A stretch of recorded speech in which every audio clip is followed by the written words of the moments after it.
अस्सलाम वालेकुम dear students, kindly confirm करते हैं आवाज़ आ रही।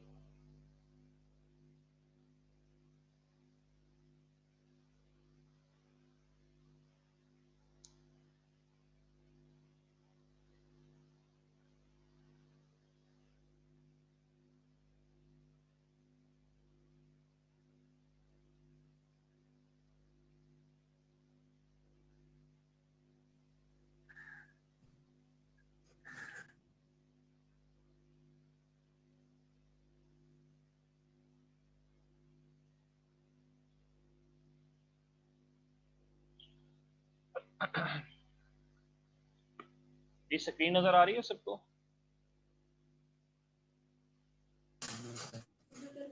Yes, sir. So first of all, welcome in our today's live Zoom session. Hope so कि आप सब खैरियत से होंगे. First thing first, let me give you a recap what we have discussed so far. We started our web programming course with the basic introduction with different web technologies available at our disposal, जिसको हम इस्तेमाल करते हैं web application बनाते हैं. हमने बड़ी तफसील से डियर स्टूडेंट्स बात की कि फ्रंट एंड टेक्नोलॉजीज़ क्या होती हैं, बैक एंड टेक्नोलॉजीज़ क्या होती हैं, फ्रंट एंड किसे बोलते हैं, बैक एंड किसे बोलते हैं, and all other relevant stuff. हमने फिर बात की कुछ प्रोटोकॉल्स की भी हमने बात की थी कि HTTP प्रोटोकॉल का क्या रोल होता है. जब क्लाइंट जो है वेब सर्वर से कम्युनिकेट करता है तो HTTP प्रोटोकॉल के थ्रू करता है. प्रोटोकॉल क्या होती है? Set of rules that governs communication. ठीक है, इस तरह की बाकी थ्योरेटिकल डिटेल्स के बारे में हमने बात की. फिर हमने प्रैक्टिकली हमने फॉर्मली स्टार्ट किया HTML को. फिर हमने बात की कि HTML जो है स्केलेटन जो है या स्ट्रक्चर जो होता है वेब पेज का, उसको बनाने के लिए हम इस्तेमाल करते हैं. और प्राइमरीली जब हम बात करते हैं CSS की, तो CSS हम इस्तेमाल करते हैं स्टाइलिंग के लिए. सो मीन टू से कि हम इस्तेमाल करते हैं HTML को स्ट्रक्चर क्रिएट करने के लिए, वेयर एज CSS जो है वो पर्टिकुलरली हम इस्तेमाल करते हैं फॉर स्टाइलिंग. HTML जो स्ट्रक्चर खड़ा होता है वेब पेज का, और जो स्टाइलिंग है, कलर्स वगैरह, बैकग्राउंड लेआउट्स वगैरह डिज़ाइन करना, ये सारा काम हम जी करते हैं हम CSS के अंदर. ओके, सो नाउ अगर हमने अपने वेब पेजेस को इंटरेक्टिव बनाना है, लाइव बनाना है, उसमें इंटरेक्टिविटी प्रोवाइड करनी है हमने क्लाइंट साइड पे, तो उसके लिए हम जावास्क्रिप्ट का इस्तेमाल करते हैं. JavaScript is basically a front end client side technology. JavaScript browser में रन होता है. ठीक है, हाँ, लेकिन जावास्क्रिप्ट की कुछ ऐसी आजकल लाइब्रेरीज मौजूद हैं जिनको इस्तेमाल करते हुए आप बैकएंड भी कैरी ऑन कर सकते हो, बैकएंड को भी संभाल सकते हो. यानी कि सर्वर साइड जो स्क्रिप्टिंग जो है वो भी हम जावास्क्रिप्ट को इस्तेमाल करते हुए कर सकते हैं. तो आजकल इन मॉडर्न डेज जावास्क्रिप्ट ना सिर्फ फ्रंट एंड पे बल्कि बैक एंड को हैंडल करने के लिए भी इस्तेमाल हो रहा है. उसके लिए एक लाइब्रेरी है Node.js, उसका मैंने जिक्र किया था. वो कि हमारे इस कोर्स के स्कोप से बाहर है, हम उससे तो डिस्कस नहीं करेंगे. लेकिन मैंने आपको ब्रीफ इंट्रोडक्शन ज़रूर दे दिया उसका. और हमने जावास्क्रिप्ट का इंट्रोडक्शन लिया. हमने बात की थी कि वेरिएबल्स क्या होते हैं, लूप्स क्या होती हैं, कंडीशनल स्ट्रक्चर क्या होता है, इफ एल्स क्या होता है. फिर डॉम के बारे में बड़ी तफसील से बात की, जो कि बहुत इंपॉर्टेंट एसेंशियल इंग्रेडिएंट है जावास्क्रिप्ट का. जावास्क्रिप्ट को जब आप सीख रहे हो तो डॉम का आपको लाजमी तौर पर पता होना चाहिए. डॉम के बारे में हमने बात की कि डॉम क्या होता है, डॉक्यूमेंट ऑब्जेक्ट मॉडल. जैसे ही एक डॉक्यूमेंट जो है या वेब पेज ब्राउज़र में लोड होता है, so but actually done by the browser is के वो जितने भी आपके उसमें एलिमेंट्स होते हैं HTML के पेज में या टैग्स होते हैं, उनको ऑब्जेक्ट ट्रीट करते हुए उनकी एक ट्री लाइक स्ट्रक्चर बना लेता है, हायरार्की बना लेता है उसकी. ठीक है, किस तरह हायरार्की बनती है और जिस तरतीब से जिस पैटर्न में वो आपके टैग्स जो हैं, एलिमेंट्स जो हैं, अपेयर हो रहे होंगे डॉक्यूमेंट में, उस हवाले से, उसी लिहाज से. तो टॉप पे हमारे पास विंडो होती है, विंडो के अंदर भी हमारे पास डॉक्यूमेंट ऑब्जेक्ट होता है. डॉक्यूमेंट के अंदर फिर जिस तरह आपकी हायरार्की बन रही होती है एक HTML डॉक्यूमेंट की, उसी तरतीब से सारे एलिमेंट्स जो है आपके डॉक्यूमेंट के अंदर अपेयर होते हैं या पार्ट बनते हैं उसका.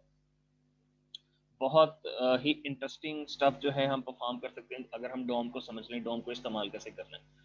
तो मैंने कुछ एग्जांपल भी दी थी आपको, कुछ हैंड्स ऑन प्रैक्टिस भी आप लोगों को करवाई, आपको समझाया भी मैंने. तो मैंने कहा था कि आप फॉर्म वैलिडेशन जो है एक अच्छी एग्जांपल हो सकती है जब हम डॉम को समझने की या उसकी प्रैक्टिस करने की बात करें. ठीक है। सो कुछ स्टूडेंट्स जो हैं वो उनको प्रॉब्लम हो रही थी जी कि हम जावास्क्रिप्ट जो है वो रन भी कर रहे हैं तो रन नहीं हो रहा। एक्सटर्नल जो स्क्रिप्ट फाइल है वो किस तरह से हम ऐड करते हैं। एक बात याद रख लें कि लिंक फाइल जो है ना, लिंक टैग जो है हेड सेक्शन में लिखते हैं, उसके थ्रू आपने जावास्क्रिप्ट की फाइल ऐड नहीं करनी। वो अमूमन जो है ज़्यादातर हम इस्तेमाल करते हैं एक्सटर्नल स्टाइल शीट को ऐड करने के लिए। प्रीवियस कोर्सेज के अंदर मैंने शायद रेफरेंस दिया था जी कि लिंक टैग को इस्तेमाल करते हुए हम एक्सटर्नल फाइल्स को लिंक करते हैं। हाँ, एक्सटर्नल फाइल्स या एक्सटर्नल जो हमारे समझ लें कि रिसोर्सेज होते हैं उनको लिंक करने के लिए हम इस्तेमाल करते हैं, लेकिन जावास्क्रिप्ट फाइल के लिए हम स्क्रिप्ट टैग का इस्तेमाल करते हैं। चाहे आप बात करें इंटरनल जावास्क्रिप्ट की कोड की, या फिर हम एक्सटर्नल कोई फाइल बना के कर रहे हैं, तो आपने स्क्रिप्ट टैग इस्तेमाल करना है। वो हम ब्रीफली देख लेते हैं कैसे ऐड करते हैं। कुछ मैं दोबारा ना ब्रीफ इंट्रोडक्शन आपको दोबारा दे देता हूँ कि ये फॉर्म वैलिडेशन परफॉर्म कैसे करनी है। तो मुझे वो असाइनमेंट जो है वो बनाकर भेजें आप लोग, ठीक है। मैं दोबारा हिंट दे देता हूँ। एक दो फील्ड्स हम ऐड करके वो परफॉर्म भी करके देख लेते हैं कि किस तरह से होना है, ठीक है। बहुत आसान है। मैंने तो आपको बड़ा सिंपल सा ऑब्जेक्टिव दिया था असाइनमेंट के अंदर कि जस्ट आप सिंपली वो फील्ड्स को चेक करो, अगर वो एम्प्टी हैं, उनमें से कोई एक भी एम्प्टी है, लेट सपोज आपने नेम, रोल नंबर, एड्रेस की 3 फील्ड ऐड की हैं, ये तीनों कंपल्सरी हैं, लेट सपोज फर्ज कर लीजिए। अगर ये तीनों जो हैं ये फील्ड आउट नहीं है, इनमें से तीनों फील्ड आउट नहीं है, कोई एक भी खाली है, एम्प्टी है ये फील्ड, तो आप अपने फॉर्म सबमिशन को रोक लें। फॉर्म सबमिट नहीं होना चाहिए। और फॉर्म जब भी सबमिट होता है तो कहाँ पे सबमिट होता है, कहाँ जाता है उसका डेटा, सर्वर साइड में। और सर्वर साइड पे डेफिनेटली वहाँ पे कोई ऐसा स्क्रिप्ट आपने लिखा होगा जो कि आपके उस फॉर्म की तरफ से भेजे गए डेटा को डील करेगा, ठीक है। अच्छा जी, वो किस तरह से स्क्रिप्ट लिखना है वो अभी नहीं, हम इंशाल्लाह जब फाइनल का कोर्स स्टार्ट करेंगे तो तब हम बड़ी डिटेल से, हम पीएचपी को हमने डिस्कस करना है तो हम उसमें पढ़ेंगे जी कि किस तरह से डेटा जो है फॉर्म की तरफ से सबमिट किया उसको हैंडल करना है, डेटाबेस पे स्टोर करना है, फाइल के अंदर स्टोर करना है, ये क्या करना है उसका। ठीक है जी, तो हम स्टार्ट कर लेते हैं। ओके जी, यहाँ पे हम कुछ फील्ड ऐड करते हैं। फॉर्म हमने बनाया, एक्शन जो एट्रीब्यूट है यहाँ पे हमने उस फाइल के बारे में बताना होता है जो कि सर्वर साइड पर मौजूद होगी, ठीक है, जिसने आपके उस डेटा को हैंडल करना है, फॉर्म की तरफ से भेजेगी। इसको फिलहाल हम एम्प्टी छोड़ देते हैं। एक फिर नेक्स्ट होती है हमारा मेथड। बाय डिफॉल्ट गेट होता है, हमने पोस्ट करना है।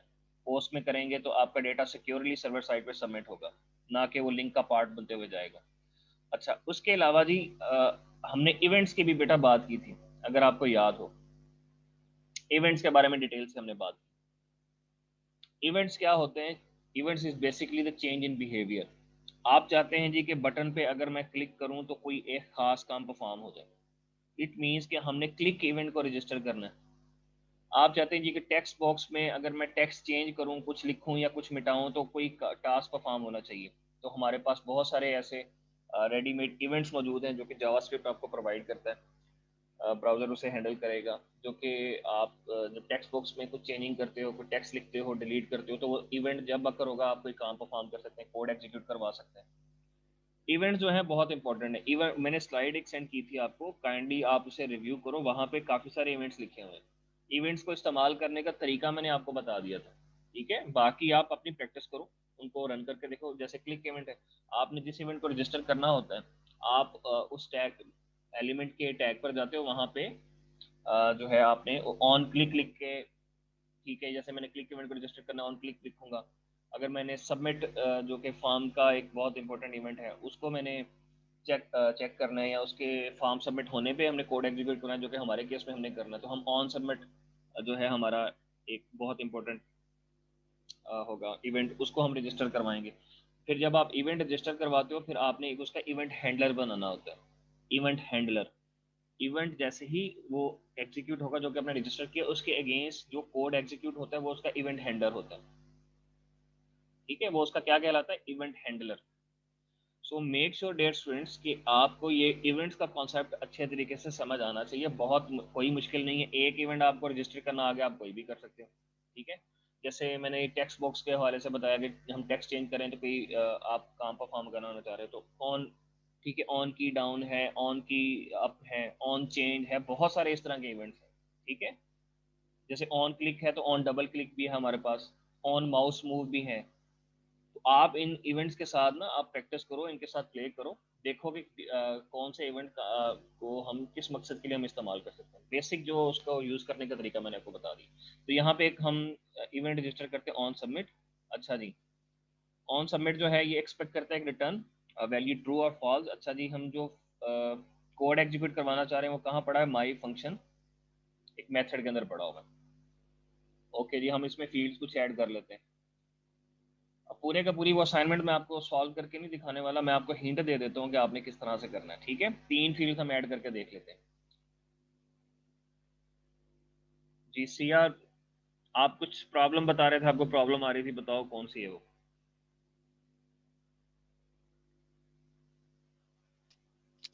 सर वो इधर नहीं है, वो आगे स्क्रिप्ट में प्रॉब्लम आ रही है, जावा स्क्रिप्ट में। ओके जी, हम क्विकली ऐड कर लेते हैं यहाँ पे एक लेबल बना लेते हैं, और लेबल में जी हम रख लेते हैं जी के रोल नंबर,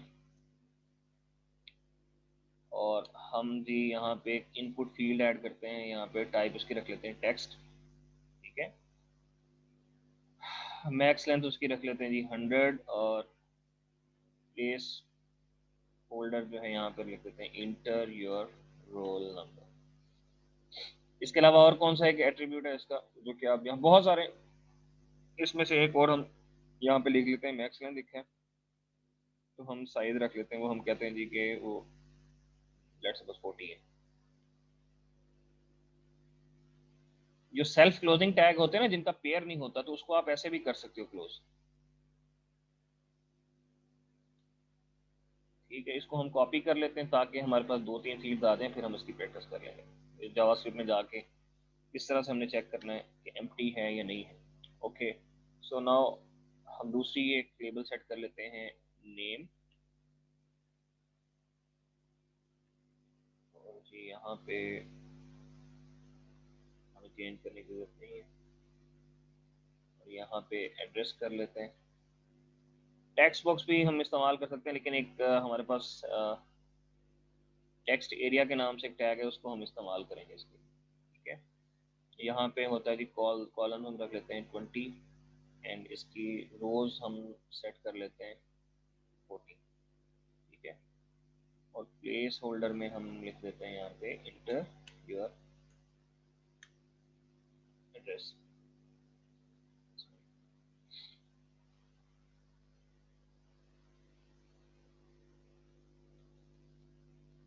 अकॉर्डिंगली यहाँ पे भी हम चेंज कर लेते हैं इंटर योर नेम।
स्क्रीन नजर आ रही है? Yes, जी sir. सर आ रही। ओके, सो ये फॉर्म हमने सेट कर लिए। अब हम रिक्वायरमेंट देख लें। जब हम फॉर्म वैलिडेशन की बात करते हैं तो उसमें डिफरेंट रिक्वायरमेंट्स हो सकते हैं। बड़ी सिंपल सी एक रिक्वायरमेंट ये हो सकती है कि आप जो नेसेसरी फील्ड है ना, जैसे मैं चाह रहा हूँ जी कि रोल नंबर लाजमी प्रोवाइड करना किया हो, नेम भी लाजमी लिखा हो और एड्रेस भी लाजमी देना है। अगर ये तीनों चीज़ें जो हैं हम चाह रहे हैं कि ये कंपलसरी हैं, इनका डेटा प्रोवाइड करना लाजमी है, इनमें से कोई एक भी एम्प्टी हुई तो हम फॉर्म को सबमिट नहीं होने देंगे। ठीक है, अगर ये रिक्वायरमेंट जो कि मैंने आपको दी थी, तो फिर हमने चेक क्या करना है, इस फील्ड का डेटा गेट करो, चेक करो कि ये फील्ड एम्प्टी तो नहीं, फिर इसको चेक करो, इसके साथ इसे भी चेक करो। ये तीनों जब तक जो है ये हमारे पास इनका डेटा प्रोवाइड नहीं किया होगा, जब तक तीनों का कोई एक भी एम्प्टी हुई तो हम फॉर्म को सबमिट नहीं होने देंगे। ठीक है, अगर ये लेट सपोज जी हमारी रिक्वायरमेंट है, एक बटन भी हम ऐड कर लेते हैं सबमिट के लिए।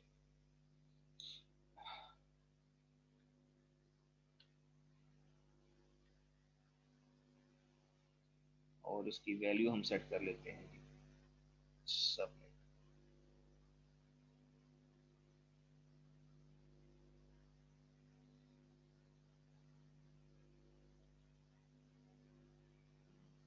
Okay, so now what we actually have to do, ये फॉर्म हमने डिज़ाइन कर लिए। तो मैंने कहा था कि आप एक हैबिट बनाएं कि ये स्क्रिप्ट जो कोड है ना स्क्रिप्ट वाला, इसको आप लिखो बॉडी के एंड पे जाके। बॉडी से लिखना बॉडी के अंदर ही है, बॉडी जहाँ पे आपका सारा वो स्ट्रक्चर खत्म हो गया ना वेब पेज का, वहाँ पे बॉटम में जाके लिखो। ऊपर लिख लोगे तब भी ठीक है, हेड सेक्शन में भी लिख सकते हैं, लेकिन this is a good practice कि आप उसको बॉडी के एंड पे जाके लिखो, ताकि आपका पेज जो लोडिंग टाइम जो है वो इम्प्रूव हो।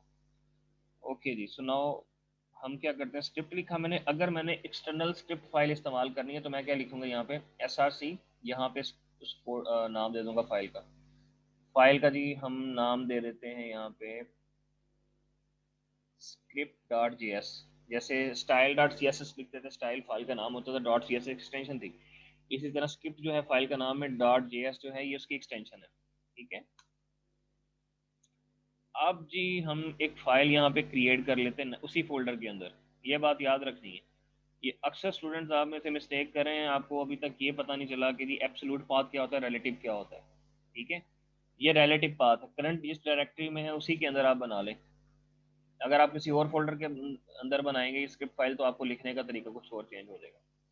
हम फाइल बना लेते हैं, उसका नाम रख लेते हैं script.js। ठीक है, ये फाइल बन गई है हमारी। अब हम जितना जावास्क्रिप्ट का कोड है यहाँ पे लिखेंगे। ठीक है, अगर ये स्क्रिप्ट फाइल उसे नहीं मिलती आपके ब्राउज़र को, ठीक है, वो लोड नहीं कर पाता या कोई प्रॉब्लम हो जाती है, एरर आ जाता है, फिर आप जो है फिर कोड क्या एग्जीक्यूट करवाना चाह रहे हैं वो फिर आप यहाँ पे लिखोगे। ये वाला कोड जो यहाँ पे अब लिखा होगा ना, ये तभी रन होगा जब उसे ये स्क्रिप्ट फाइल नहीं मिलेगी। ठीक है, तो एरर हैंडलिंग के लिए यहाँ पे आप लॉक करवा सकते हो, कोई टेक्स्ट वगैरह के file has not been found etcetera. तो सबसे पहले ना हम चेक यहाँ पे, अब याद रखिएगा यहाँ पे दोबारा आके आपने स्क्रिप्ट नहीं लिखना टैग, यहाँ पे ये नहीं लिखा जाएगा क्योंकि स्क्रिप्ट टैग आपने पहले ऐड कर दिया। यहाँ पे आपने जस्ट जावास्क्रिप्ट का कोड लिखना है डायरेक्ट। ठीक है, आप में से हो सकता है कुछ स्टूडेंट्स ये मिस्टेक ना करें हो, तो आप दोबारा जाके आप यहाँ पे स्क्रिप्ट टैग इस्तेमाल कर रहे होंगे तो फिर काम नहीं करेगा वो। अच्छा, हम चुप चेक कर लेते हैं कि ये काम कर रहा है कि नहीं। console.log जस्ट पाकिस्तान लिख लेते हैं, डीबगिंग के लिए अच्छा फीचर है, इसे इस्तेमाल करें लाजमी। इंस्पेक्ट में जाएं और जी हम कंसोल में जाते हैं। ठीक है, आगे लिखा हुआ पाकिस्तान। अब आप कहेंगे तो हमने बटन पे क्लिक नहीं किया। ठीक है, और ये बटन के साथ हमने अभी इसे अटैच भी नहीं किया। ठीक है, बटन पे क्लिक करने पे या फॉर्म सबमिट करने पे ये माई फंक्शन के नाम से जो हमारा फंक्शन है या इवेंट जनरेटेड तब रन होना है। तो हम यहाँ पे अब लिखते हैं फंक्शन माई फंक्शन।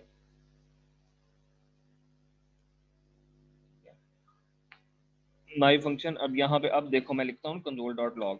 अब ये console.log यहाँ पे तब आएगा जब हम उस बटन पे क्लिक किएंगे।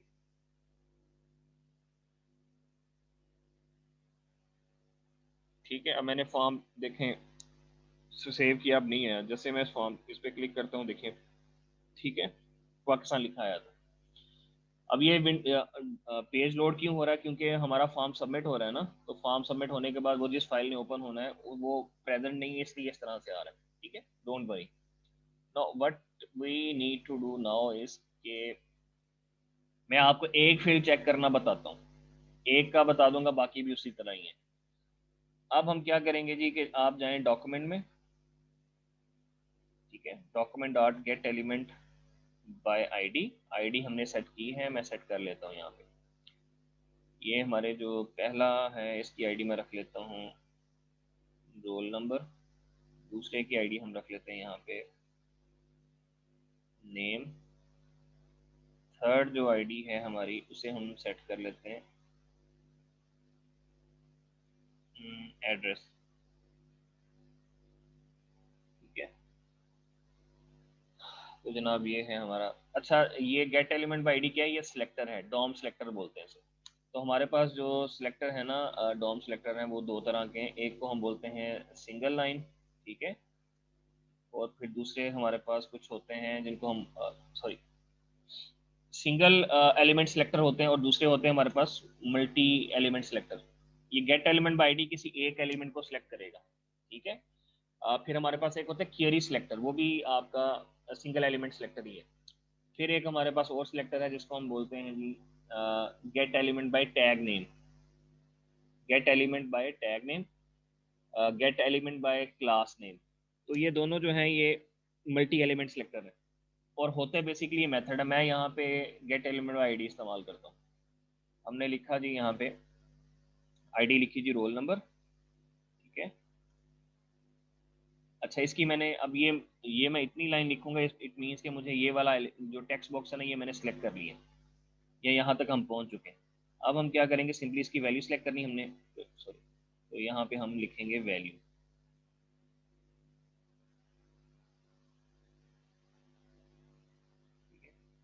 और now what actually we need to do is के हम इसको ना सोल डॉट लॉक कर लेते हैं, चेक करते हैं कि आया कि जो वैल्यू प्रोवाइड की वो हम गेट भी कर पा रहे हैं कि नहीं, और रिटर्न कर देते हैं false for the time being, ताकि चेक कर सकें फॉर्म हमारा सबमिट ना हो। ओके जी, सो नाउ रोल नंबर की हमने करनी है, रोल नंबर हम यहाँ पे 1 सेट कर लेते हैं। सबमिट किया हमने, देखें 1 आ गया यहाँ पे। अच्छा, 1 आ गया। अब हमने क्या करना है, बड़ा आसान है जी। अब इसको एक वेरिएबल में रखवा लेते हैं। वेरिएबल का नाम हम रख लेते हैं जी के रोल नंबर ही।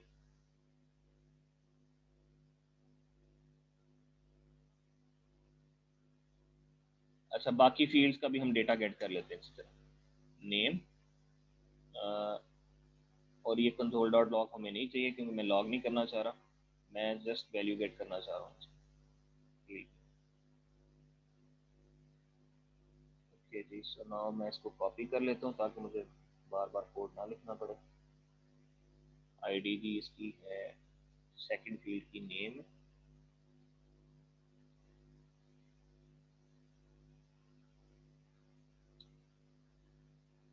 और इसकी हम रख लेते हैं एड्रेस।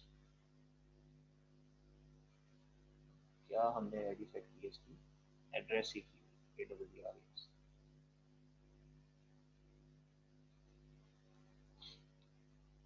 ओके जी, हमने ये वैल्यूज तीनों फील्ड्स की यानी रोल नंबर की भी, नेम की भी और एड्रेस की भी हम गेट कर ली है। अब जाएं इफ में जाएं, यहाँ पे लगाओ कंडीशन।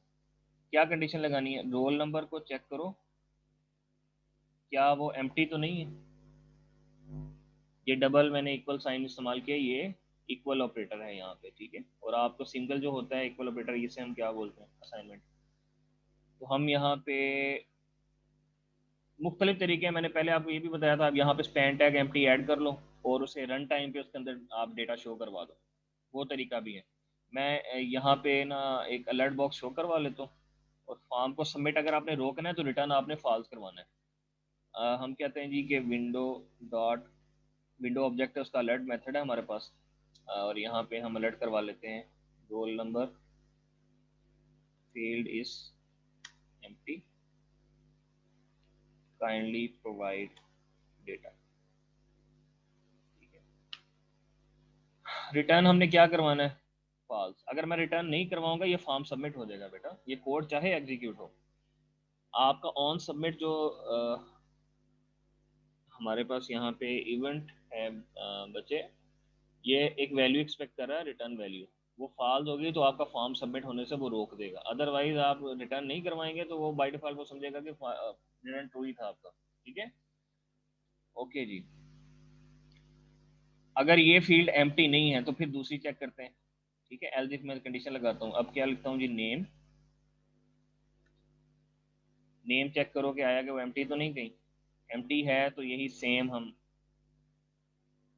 रिपीट कर देते हैं यहाँ पे, और यहाँ पे लिख देते हैं इफ नेम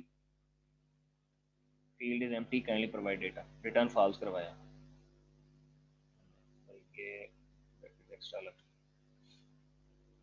ठीक है जी, आगे जी एक तीसरी फील्ड है, उसको भी एल्स इफ में ले जाता हूँ। ये एल्स इफ में इसलिए लिख रहे हैं, एल्स इफ में जब हम इफ एल्स इफ की बात करते हैं ब्लॉक की, तो इसमें से किसी एक कंडीशन ने ट्रू होना है। अगर ये जो है ये फॉल्स है, यानी कि रोल नंबर अपनी डेटा दिया है, लेकिन अभी नेम भी तो चेक करना है ना, फिर नेम पे आके चेक करेगा वो। अगर नेम में भी डेटा दिया है फिर वो आके चेक करेगा किसको, एड्रेस को। ये रिक्वायरमेंट टू रिक्वायरमेंट चेंज हो सकता है, आप हो सकता है मे बी सिंपल इफ से आपका काम चल जाए। ठीक है, तो यहाँ पे हम चेक कर लेते हैं क्या जी कि एड्रेस एम्प्टी तो नहीं है। अगर एम्प्टी है हमारे पास तो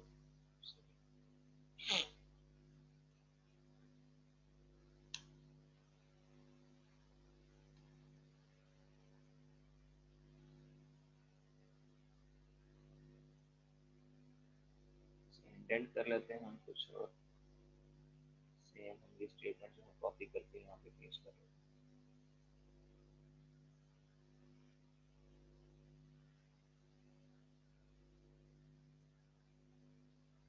यहाँ पे लिख देते हैं एड्रेस फील्ड इज एम्प्टी। अच्छा, अगर ये तीनों कंडीशन फॉल्स हो गई, ये भी ना ये कंडीशन ट्रू है ना ये और ना ये, इसका मतलब ये कि तीनों में डेटा प्रोवाइड किया हुआ है। ठीक है, तो अब हमारे पास क्या है जी, एल्स ब्लॉक है। एल्स में आ जाए, एल्स में आके क्या लिखें आप, एल्स में आपके हो सकते हैं आप शो करवा दो यहाँ पे, all the fields are filled, form submitted successfully।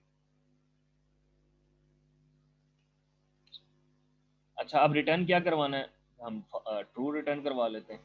ठीक है ना, अगर ये तीनों कंडीशन फॉल्स है, मीन टू से कि तीनों में डेटा मौजूद था, आपने प्रोवाइड किया था, फिर क्या रिटर्न होना चाहिए, ट्रू रिटर्न होना चाहिए। ठीक है जी, अभी मैं करता हूँ जी यहाँ पे फॉर्म को सबमिट करने की हम ट्राई करते हैं क्या होता है, देखिए। ठीक है ना, वो कह रहा है roll number field is empty kindly provide data.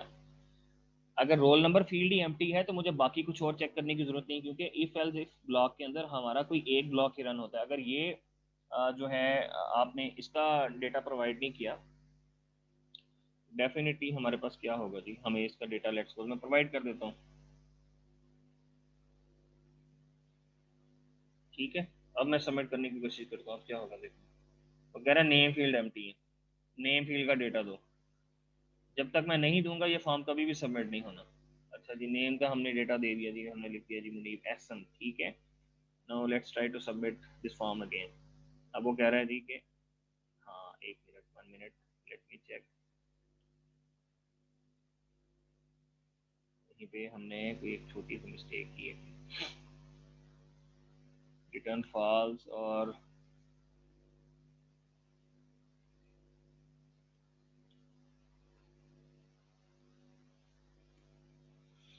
Okay जी, सो एड्रेस की हमने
जी स्टूडेंट स्क्रीन नजर आ रही?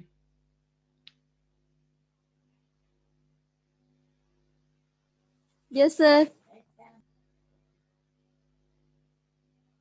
तो फिर ये फॉर्म हमने स्टूडेंट डिज़ाइन किया, तो हमने जावास्क्रिप्ट का कोड लिखे, चेक की थी any fields is left empty तो फॉर्म सबमिट ना हो। तो अब हम चेक कर लेते हैं, अगर हम सिर्फ रोल नंबर देते हैं तो डेफिनेटली वो फॉर्म जो है वो नेम मांगेगा। ठीक है, इनमें से कोई एक कंडीशन ट्रू होगी। अगर पहली कंडीशन ही ट्रू है हमारी तो आपका फॉर्म सबमिट नहीं होना, वो पहली कंडीशन पे यही ट्रू हो जानी है, बाकी जो आपके ब्लॉक्स हैं एल्स इफ वाले, ये एल्स वाले वो सब स्किप हो जाएंगे। एज यू नो कि किस तरह से ये चीज़ें एग्जीक्यूट होती हैं, इफ एल्स ब्लॉक कैसे हैंडल किया जाता है। अगर हम यही नहीं, अगर हम यहाँ पे वैल्यू प्रोवाइड करते हैं तो फिर ये वाली कंडीशन ट्रू हो जानी है, इट मीन्स के बाकी चेक नहीं होनी।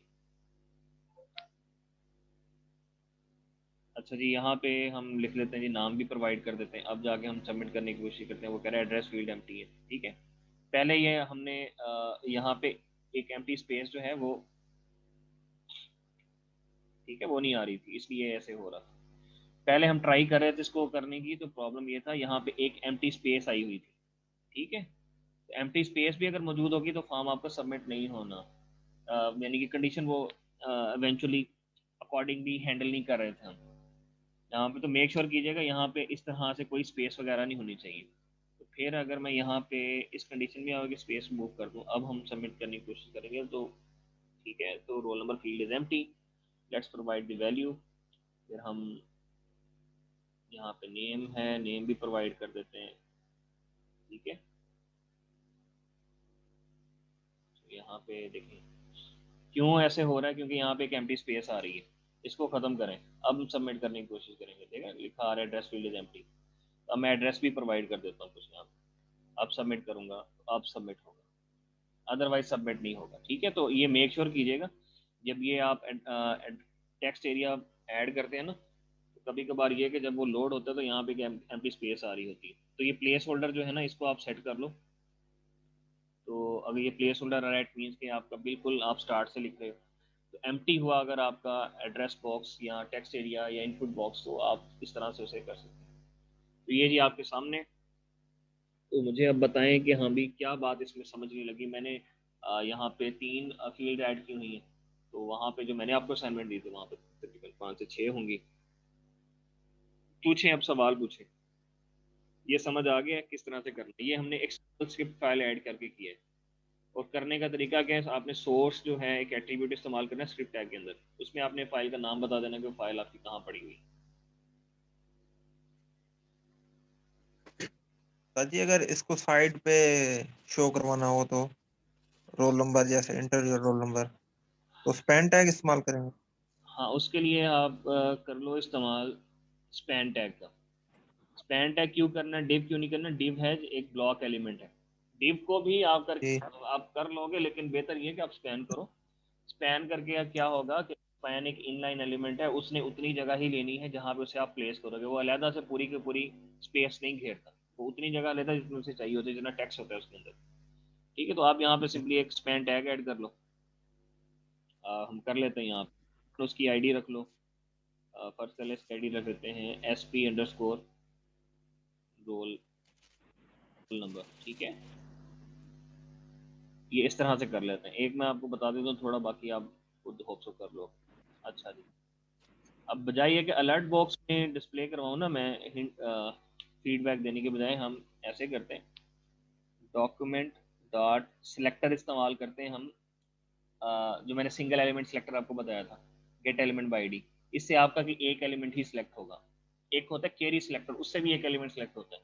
फिर हमारे पास कुछ और है, gate element by tag name होता है, gate element by class name होता है। ठीक है, आप इनको इस्तेमाल करते हुए करोगे तो आप मल्टीपल एलिमेंट्स को भी आप सिलेक्ट कर सकते हो। गेट एलिमेंट बाय आईडी, अच्छा जी, क्या थी आईडी? SP_roll number.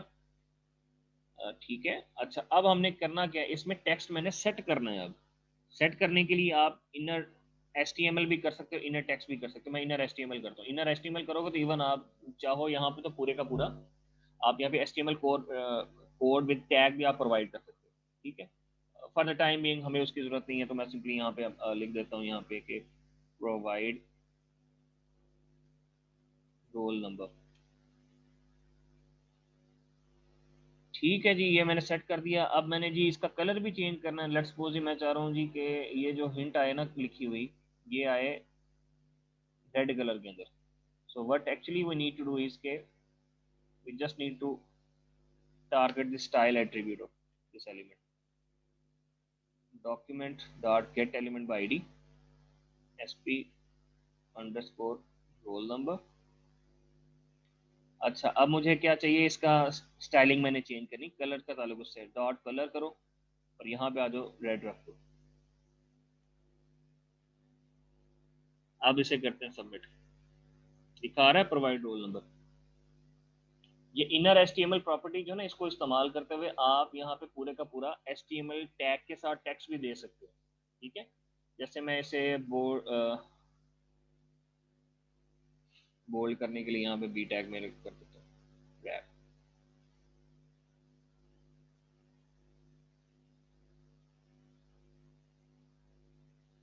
ठीक है, बोल्ड हो गया। पैराग्राफ में आप कर लो जी, आ गई समझ। जी सर। अच्छा, वहाँ पे अब जो मैंने असाइनमेंट दी थी उसमें आपके कुछ हैं वहाँ पे ड्रॉप डाउन बॉक्सेस बने हुए हैं, जिसको सिलेक्ट, और अगर मैंने इसमें एक ड्रॉप डाउन बॉक्स ऐड करना हो तो वो किस तरह से करेंगे हम। फर्ज कर लीजिए कि वी नीड टू एरिया के नीचे ऐड करना चाह रहे हैं, तो एक हमारे पास टैग होता है जिसको हम सिलेक्ट बोलते हैं। सिलेक्ट इसकी आईडी रख लो, जैसे मैं कहता हूँ जी ऑप्शन इसकी आईडी है। ठीक है, इसके अंदर आपने जितनी ऑप्शन शो करवानी है उतनी आप इसकी वैल्यू भी सेट करो साथ। जैसे पाकिस्तान रख लेते हैं वैल्यूज, और इसके अंदर टेक्स्ट क्या लिखा आना चाहिए सामने, यूज़र के सामने वो आना चाहिए जी पाकिस्तान ही। ये वैल्यू प्रॉपर्टी बहुत इंपॉर्टेंट है। ये वैल्यू आप जा रहे हैं ना सर्वर साइड पे, जब यहाँ पे आप सबमिट करो तो क्या वैल्यू वहाँ पे पहुँचनी चाहिए, ये वैल्यू वो जाएगी यहाँ पे। तो बाकी जावास्क्रिप्ट में भी आप इसे हैंडल कर सकते। अब मैं इसे सेव करता हूँ, तो अब देखिएगा ये आपके सामने 1 मिनट, इसको नई लाइन पे ले आते हैं। ये आ रहा है यहाँ पे ड्रॉप डाउन मेन्यू, ये आपके सामने। हाँ। अब यहाँ पे किस तरह से हमें जावास्क्रिप्ट में जाके वैल्यू कैसे गेट करेंगे इसकी, कि आया कि ये एम्प्टी तो नहीं छोड़ी हुई। अमूमन यहाँ पे मैंने आपको जो करके दिखाया हुआ था वो ये था कि यहाँ पे एम्प्टी मैंने छोड़ी हुई थी वैल्यू, अब स्टार्ट में एम्प्टी है, यहाँ से सिलेक्ट करनी लाजमी है। ये आप थोड़ा बहुत तो खुद भी सर्च किया करो, अब छोटे आप बच्चे नहीं हो, माशाल्लाह BS के चौथे सेमेस्टर में पहुंच गए हो, इंटरनेट को इस्तेमाल करना आना चाहिए आपको। W3 स्कूल मैंने एक बहुत अच्छा रिसोर्स बताया, वहाँ पर जाके थोड़ा सर्च करें कि जावास्क्रिप्ट को इस्तेमाल, गूगल पे सर्च कर लो जावास्क्रिप्ट को इस्तेमाल करते अगर मैंने सिलेक्टेड आइटम की वैल्यू गेट करनी हो, वो किस तरह से करेंगे। ये आपकी सिर्फ सर जी हम जो हम्म, सर जी हम जो फॉर और उसमें आईडी का इस्तेमाल करते थे ना, तो सर हम्म, उसके अंदर को सिलेक्ट कर देते थे। तो सर जी वही आईडी हम इसमें यूज कर सकते हैं अपने जावास्क्रिप्ट में। हाँ हाँ, वही कर सकते हो मेरे बच्चे, वही कर सकते हो। वो फॉर और आईडी मतलब फिर हमें स्पैन की जरूरत नहीं पड़ेगी। क्या मतलब। मतलब जो हमने स्पैन टैग वो जो यूज किया है उसकी फिर जरूरत नहीं पड़ेगी अगर हम वही आईडी दें तो। किसकी आईडी देनी है। मिसाल के तौर पे सर हम फॉर और लेबल के अंदर फॉर और आईडी दे देते थे, जिस तरह नेम वगैरह कोई दे देते थे उसके अंदर, वो आईडी तो मेरे फिर बच्चे दोबारा हमें। टेक्स्ट बॉक्स की देते हैं, वो स्पैन की क्यों देनी आईडी आपने फॉर के लिए। फर्ज कर लो ना, जैसे ये रोल नंबर है, यहाँ पे मैं कहता हूँ ये फॉर है किसके लिए, ये रोल नंबर के लिए। ये आईडी है ना इस फील्ड की, रोल नंबर है इन नेम की, सॉरी रोल नंबर की। तो मैं अगर इस पर क्लिक करूँ तो ये फोकस मेरा यहाँ पर चला जाए या हमारा कर्सर यहाँ पे चला जाए। तो स्पैन टैग की आईडी क्यों देनी है तुमने, यहाँ पे क्लिक करे तो स्पैन पे क्यों जाए। हम्म सर जी मैं ये कह रहा था सर जी, जो स्पैन है ना, ये जो स्पैन है, हम्म। स्पैन के अंदर वो हम उसे ना यूज करें, नीचे जो है ना ये जो हमने आईडी अभी नहीं बनाई है फॉर के लिए, जिस रोल नंबर हमने लिखा है, हम्म। तो फिर यही हम नीचे यूज कर सकते हैं अगर स्पैन को हम ना यूज करें तो। मुझे बेटा आपका क्वेश्चन समझ नहीं आ रहा। मैं आपको सिंपली बता देता हूँ, ये स्पैन में हमने ऐड किया ना यहाँ, ये मैंने स्पैन ऐड किया, स्पैन की मैंने आईडी रखी है। ठीक है, स्पैन की मैंने एक आईडी रखी हुई है, तो आप आईडी से गेट करना चाह रहे हैं तो गेट एलिमेंट बाय आईडी से टारगेट कर लो। अगर आपने टैग से सिलेक्ट करना है तो फिर उसके लिए gate element by tag name है, लेकिन वो आपको फिर एक एरे प्रोवाइड करता है, एक कलेक्शन प्रोवाइड करता है तमाम स्पैन टैग का या तमाम उस एलिमेंट का जो कि आपने अपने डॉक्यूमेंट के अंदर यूज़ किया हुआ है। तो उसको फिर आपको लूप करना पड़ेगा या इंडेक्स प्रोवाइड करना पड़ेगा कि कौन से वाले स्पैन को आप टारगेट करना चाह रहे हो। अगर आपने सिंगल किसी एक एलिमेंट को टारगेट करना है, उसके लिए आपके पास सिंगल एलिमेंट सिलेक्टर होता है डॉम के अंदर के लिए इस्तेमाल करने के लिए जावा। तो मैंने आपको दो बता दिए, एक कैरी सिलेक्टर है, एक हमारे पास कौन सा है ये गेट एलिमेंट बाय आईडी। बाकी gate element by tag name, get element by class name, ये आपके मल्टी एलिमेंट सिलेक्टर। जी, सवाल का जवाब मिला है आपको? या तो मुझे आप स्क्रीन अपनी शो करके बताओ कि क्या पूछना है आपने।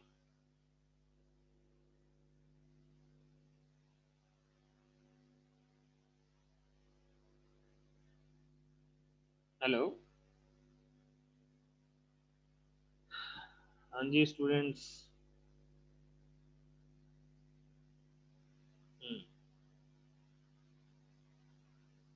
Sir assignment. मैंने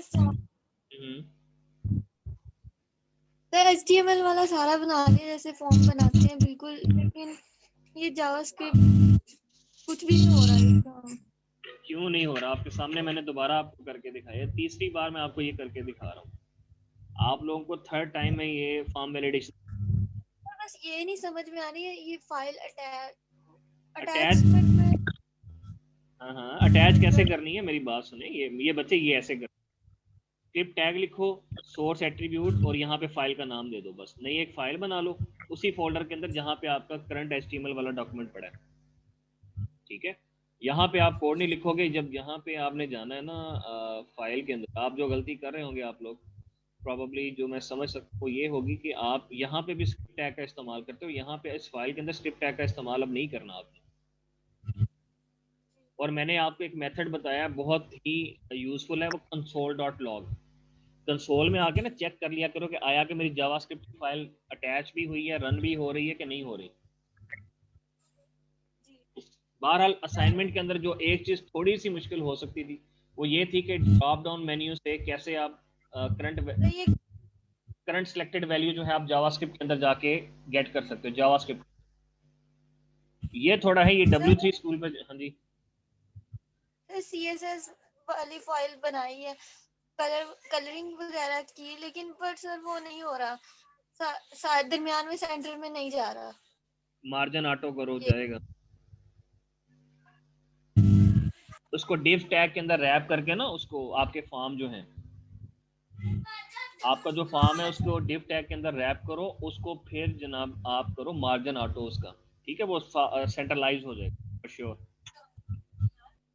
जैसे ये वाला फॉर्म है, चले मैं इसको सेंटर करके दिखा देता हूँ आपको।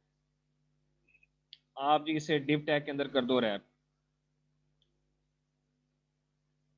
ठीक है, तो ये क्लोजिंग टैग जो है मैं लास्ट में ले जाता हूँ just to make your concept clear.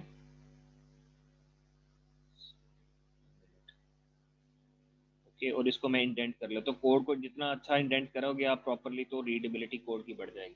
ठीक है, अब जो है मैं हेड सेक्शन में ही एक स्टाइल अप्लाई कर देता हूँ।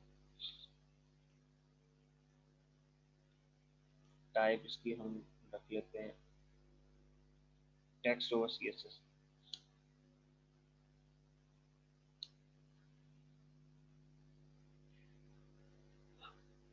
ओके जी, यहाँ पे मैंने क्या कहा था आपको, डिव टैग को टारगेट करना है। वैसे तो क्लास और आईडी को देख के भी आप कर सकते हैं, लेकिन मैं चूंकि एक ही डिव है तो मैं वो नहीं करता, एक ही डिव है हमारा। तो इसकी मैं कर देता हूँ जी कलर, इसका बैकग्राउंड कलर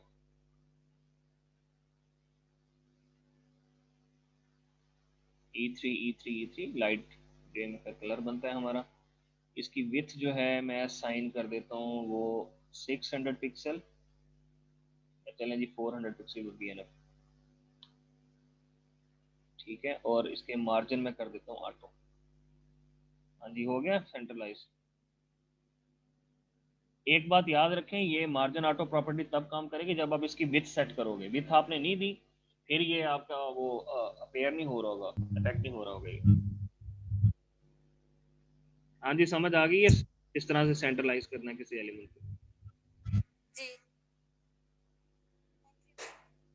आपका जो करने वाला थोड़ा काम है अभी भी देख लीजिएगा, थोड़ा कोशिश करें, स्टूडेंट है आप बीएस के, इंटरनेट को इस्तेमाल करना सीखें। ये जो आपका ड्रॉप डाउन मेन्यू है, इसमें से कैसे हम जावास्क्रिप्ट के अंदर वैल्यू गेट करते हैं, बहुत आसान है, सिंगल स्टेटमेंट है। अब बाकी सब मैंने बता दिया, ये आप चेक कर लें। कंडीशन आपने यही लगानी है, करना आपने यही है। एल्स इफ में जाके चेक करो, इसकी वैल्यू गेट कर लो करंटली सिलेक्टेड, अगर वो एम्प्टी है तो आप फॉर्म को सबमिट होने से रोक दो, रिटर्न फॉल्स करवा दो। बाकी तो और कुछ भी नहीं है उसमें। सर, सर इसमें सीएसएस की फाइल अलग क्यों नहीं बनाई हमने? बना मैम लें तो आप, अलग। बना लें आप, अलहदा बना लें। वो तो हमने सिंपली एक डिव टैग को टारगेट करना, इसलिए मैंने अलहदा नहीं बनाई। आप अलहदा बना लें, उससे कोई फर्क नहीं पड़ता।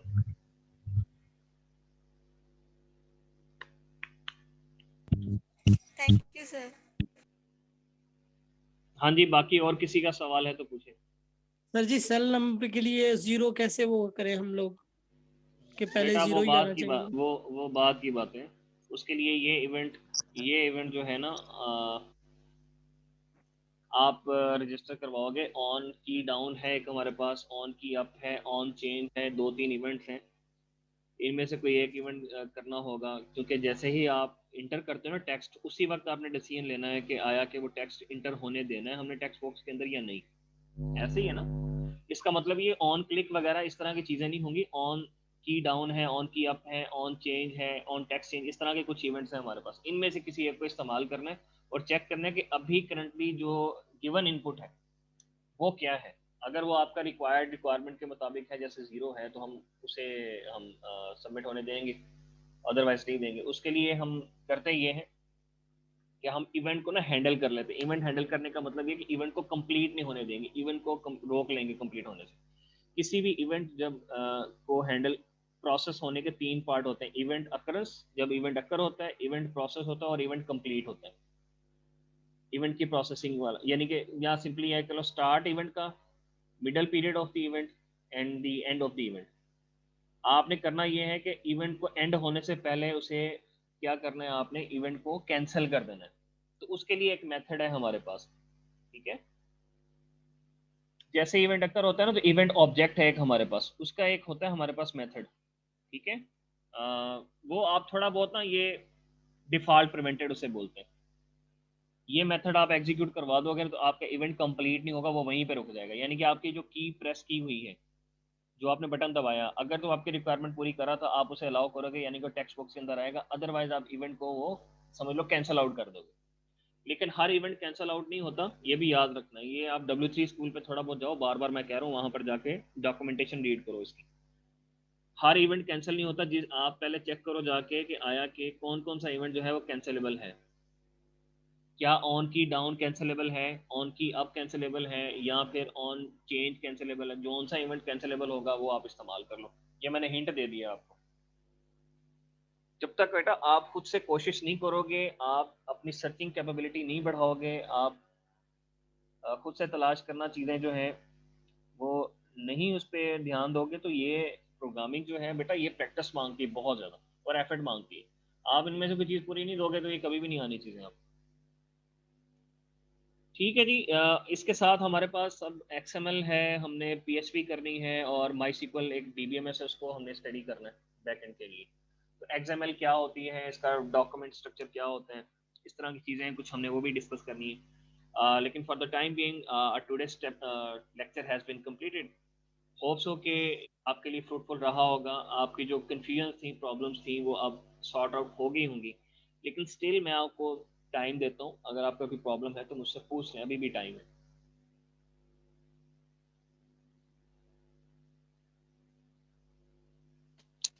नो सर, अब कर लेंगे। ये एक काम है सिर्फ आपके लिए मैं जो छोड़ के जा रहा हूँ। जी हालांकि आपको टाइमली हर चीज़ करनी चाहिए खुद से, लेकिन ये लापरवाही जो है डेफिनेटली ये आपको हर्ट करेगी बहुत ज़्यादा। अगर आप इतने लापरवाही हैं कि एक छोटा सा काम जो है, ये ड्रॉप डाउन मेन्यू जो है, इसके अंदर सिलेक्टेड वैल्यू किस तरह हमें पता चलनी है, किस तरह हम पता चलाएंगे कौन सी वैल्यू सिलेक्टेड है। तो बहुत आसान है, सिंपली ये अभी जाकर गूगल पे लिखोगे उसी टाइम सोल्यूशन मिल जाना आपको। 1 लाइन का कोड है, 2 लाइनों का, वो लिखना है इसके लिए। तो इतना काम जो है अपने आप को थोड़ी तकलीफ देना स्टार्ट करें, काम किया करें खुद। ठीक है जी, होप्स हो कि ये लेक्चर आपके लिए फ्रूटफुल रहा होगा। फॉर द टाइम बीइंग अल्लाह हाफिज़, अपना ख्याल रखिए।